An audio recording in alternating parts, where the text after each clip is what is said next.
Hi, welcome back to my channel. This book review video is a series video for the Beth Haldane mystery series. It encompasses 7 books, and I will say the titles and I will pop them up one at a time and tell you about them. They are The Murder Mystery, The Murder Museum, The Murder Question, The Murder Plot, The Murder Walk,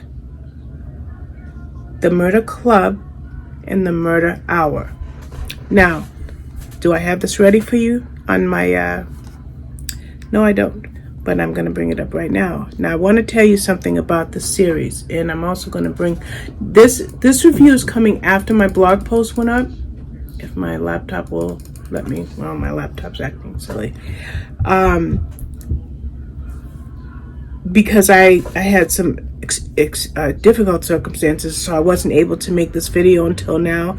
But if you look at my blog post, and the reason that I wanted to bring this up is because these are re-releases of the London Murder Mystery series by Alice Castle. I want to tell you what year. Let's find out.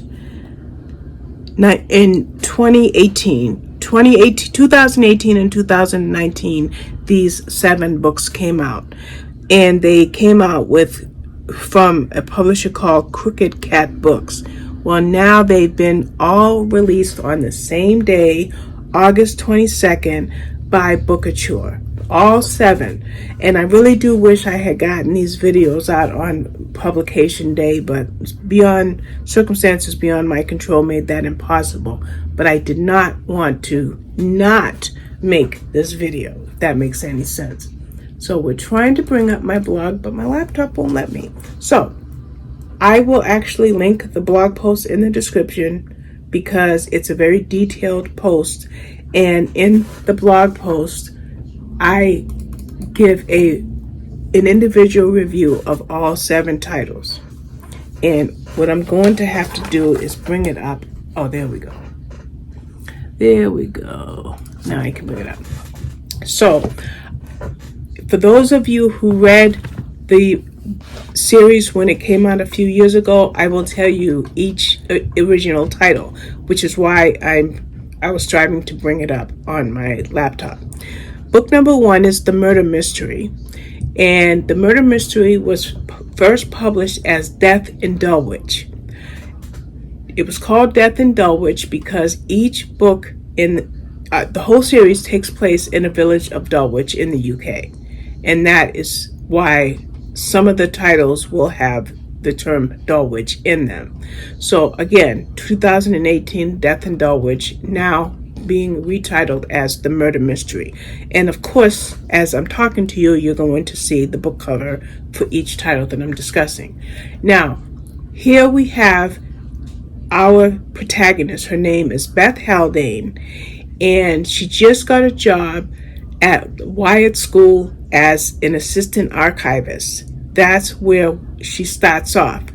Well, her newest boss at this new job, named Alan Jenkins, she stumbles over his body. So the assumption is made that being an assistant archivist wasn't enough, and Beth wanted to be the main archivist, so she kills Alan Jenkins. So what does she decide to do? Obviously, she wanted to clear her name. Beth is very concerned for herself, for her future, because she's a mother to young Jake. Now, I did have trouble finding some of the latter books on Goodreads, which they are all on Goodreads now. But when I was writing the book reviews, some of them weren't. So when I ran across them on Goodreads, for those of you who read the previous books, her son was named Ben. But his name, for reasons I don't know, he is called Jake.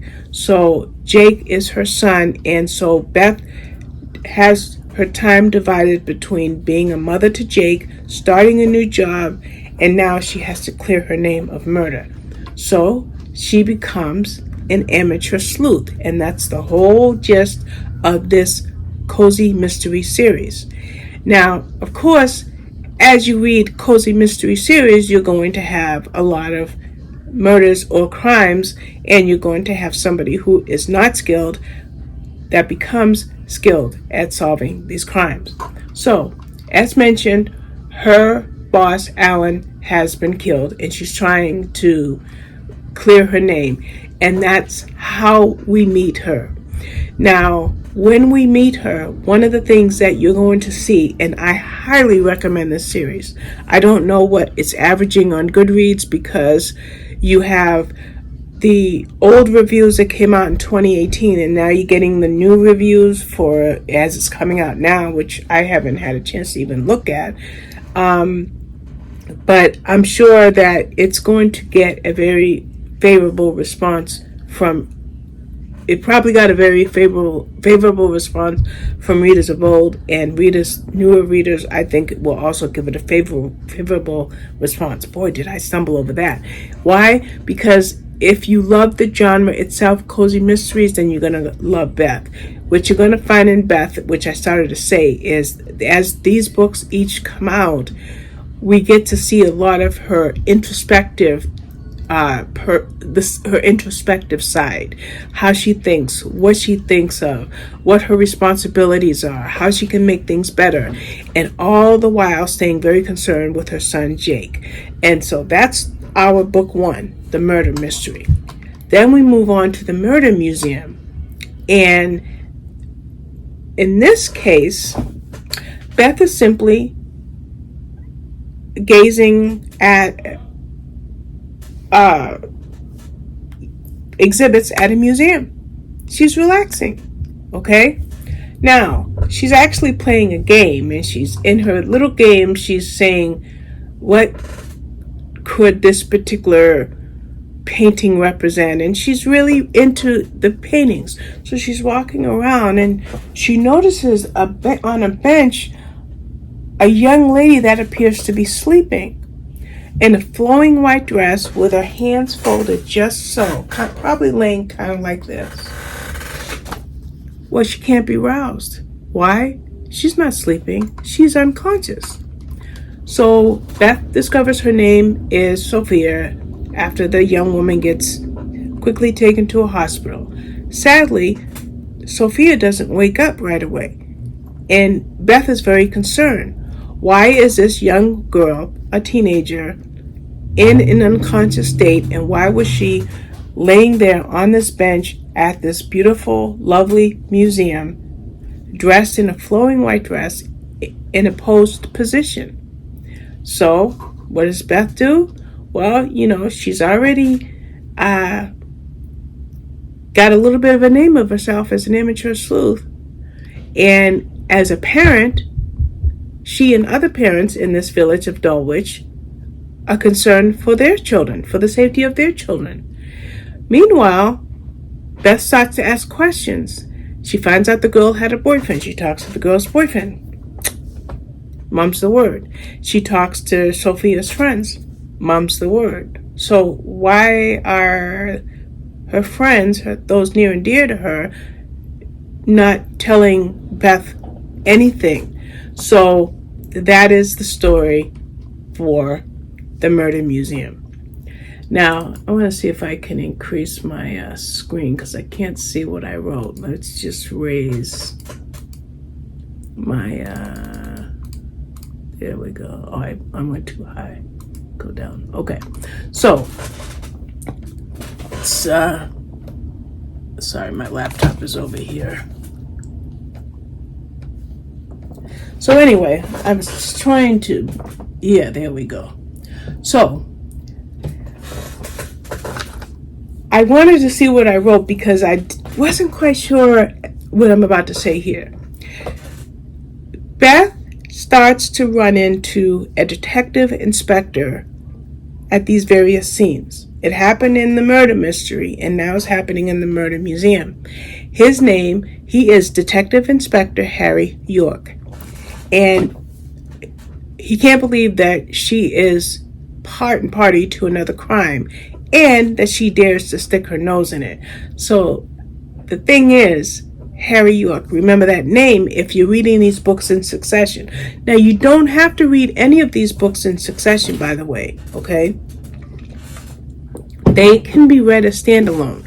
But if you like continuity and you like series and you like great character development and the connections that happen as each book progresses, then getting to know who Harry York is would be exciting if you read the series in order.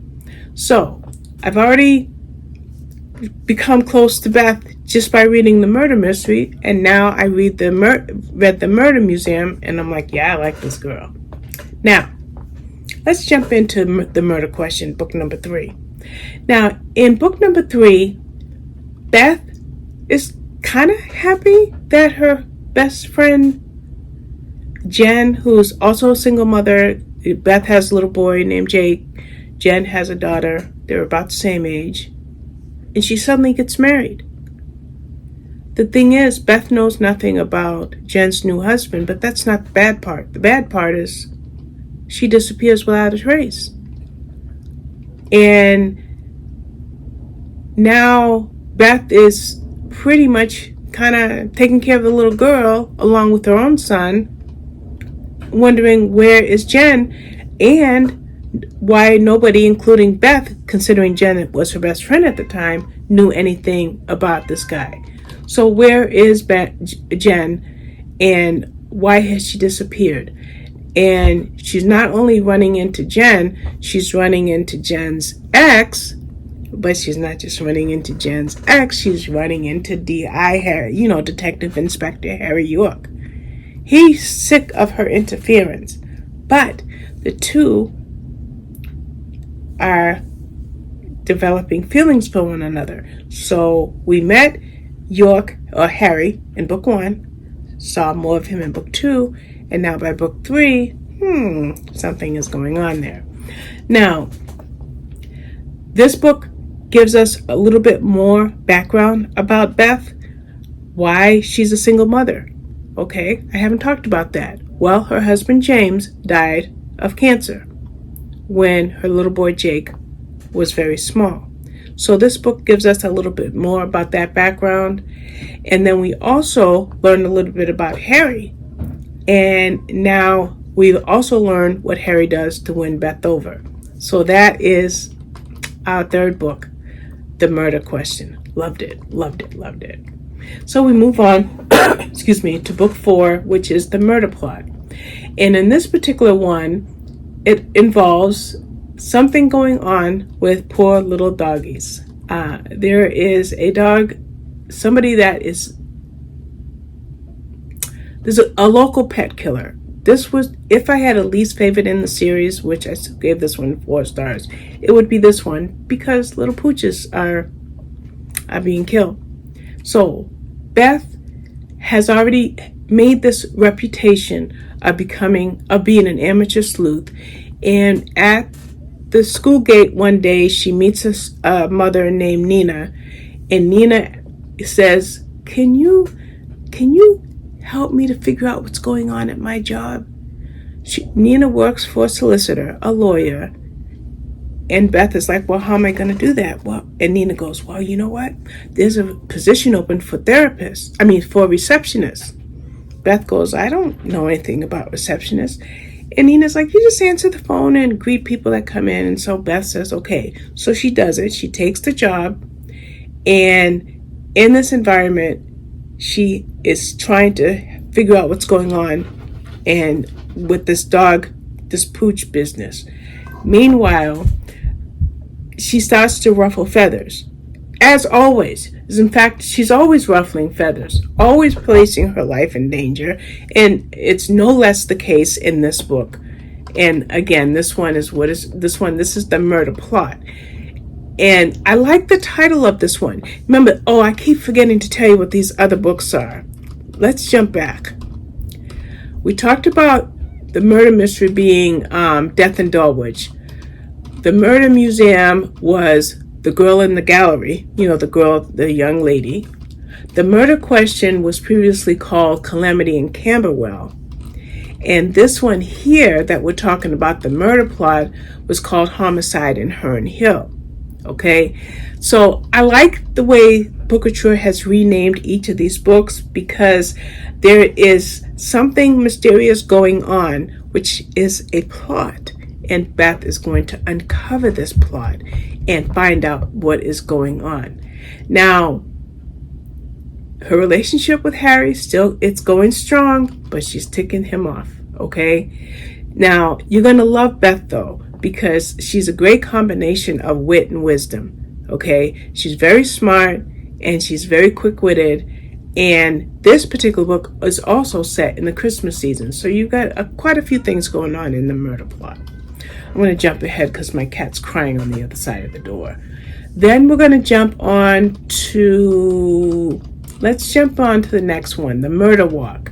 The Murder Walk was previously titled Revenge on the Rye. Now, in this particular book, Beth is with her friend, her newest best friend. Her name is Katie. Katie has a little boy the same age as Beth's little boy, Jake. Katie gets her little boy a puppy, and the first thing Beth thinks is, oh my goodness, Jake is going to be so jealous that his friend now has a puppy. So that's what Beth is thinking. Will I have to get a dog for Jake to ameliorate, appease, because he's going to start bugging me? Well, she gets that very opportunity in the most unusual of ways. How? Her and Katie are walking this new puppy, this rambunctious little puppy. And he gets off leash and he runs away. So Beth and Katie are looking for this little puppy. Well, when they find him, he's standing next to an older dog. The older dog is pretty much standing at attention, guarding. Well, who is the dog guarding? His owner. And the owner is dead of multiple stab wounds. Quite naturally, Beth calls the police. The police come on scene, including Harry. Harry is furious. Why are you always the one in the middle of all these murders? That's how he reacts. Meanwhile, this older dog won't let anybody near his owner. So Harry says, Beth, please take the dog with you so that we can deal with this body. Beth has a dog. She looks at his collar, and it says his name is Colin. And now Beth and Katie go to pick up their boys from school, and Jake takes one look at Colin, grabs him around the neck, and is in love. Well, she's got a dog after all. So, that's not enough. That's not the story. The story is, what happened to Colin's owner? How did he die? Who killed him? And why? That's what this story is about. Beth is going to figure that out. I will give you a spoiler. Colin stays in the picture. Much to the consternation of Magpie, her cat. Magpie is the only unhappy one in the situation. Beth is happy with Colin. Jake is head over heels with Colin. Magpie cannot tolerate Colin. In fact, it was kind of humorous because at one point in one of the books, Beth says, boy, I'm so glad I got Colin because now Magpie is getting exercise, always running every time Colin runs into the room. So that was kind of funny. So that is which one are we doing? We're doing the murder walk because when they were walking, they found the body. So let's move on to the murder club. The murder club was previously titled The Body in Bel Air Park. Now, this is a book that involves Beth's mother, Wendy. Now, Wendy is really upset that her friend and fellow bridge partner, Alfie Pohl, has died suddenly. Beth says, well, he was old. Could he have died of natural causes? And Wendy's like, no. And she feels that foul play is responsible, so she asked Beth to look into it. Because everybody knows that Beth is, always the one that solves all these murders. Or at least does her best to solve these murders. So, who do we have in this story? We have Wendy, her mother. We have a bridge club, We have allotment owners, like, you gardening thingy. I don't do any gardening. And then you have other clubs. And Beth involves herself in each of these in order to try to figure out what happened to Alfie. Now, in a previous book in the series, Beth sticking her nose into this landed her in the hospital. Well, in this book, her mother, Wendy, landed in the hospital. So, how does Harry feel about it? Well, now you start to see this relationship, which was going pretty strong between Beth and Harry, gets even shakier because now her mother has been hurt in some manner. I won't tell you how. So, that is our book, The Murder Club mainly being the Bridge Club. Then the last book in the series thus far, because I personally hope the series will continue, is The Murder Hour. Now, in The Murder Hour, Beth agrees to move in with Harry. Now, they want to buy a house because Beth is not quite sure that she wants Harry to move into her apartment with her and Jake. So she goes house hunting. Her and the estate agent are, you opening doors, opening closets, go looking in the bathrooms. Well, one door appears to be stuck and they're pulling and tugging. Beth can't open it, so the other lady pulls and tugs. What's in the door? What's behind door number 1? A dead body. There we have it. So now Beth is mostly focused on something that shifts. Harry ends up moving in, and now her life is all upside down. They're still thinking about buying a house. He wants to move out of Dulwich, but she has always remained laser focused on her son Jake's education. So even though Dulwich is an expensive little village, Jake's education is the most important thing to her. And so the drama in this book, even though there's a murder mystery at hand, it involves her relationship with Harry, him moving in with her, him wanting them to move away from Dulwich, and all of that drama. Loved it. Loved every single one. Like I said, the murder plot was the only one that I would, if I was going to downgrade a book, I would give 3 stars, but I didn't even bother. I just gave them all 4 stars. Great series, and I'm really hopeful that the series will continue because Beth Haldane is a wonderful character. The situations may appear to be contrived because murder, but hey, it's a cozy mystery series, and I, for one, love cozy mysteries. One of my favorite genres. So there you have it, 23 minutes. I know it's a long video, but I just had to tell you about each and every one of these books. After the fact, it's already published, so as soon as I get this all edited, I will post it, and I hope that you will read this series. Now, let's just check one thing that I haven't checked, and let's be hopeful that you can get this on, Kindle Unlimited. Kindle Unlimited, yes, use your Kindle Unlimited subscription. You'll find all 7 right there. So anyway, thank you for listening to this long review for the Beth Haldane Mystery Series, books 1 through 7. I will pop up a screenshot of all 7 of them, and I want to thank you for watching. Bye-bye.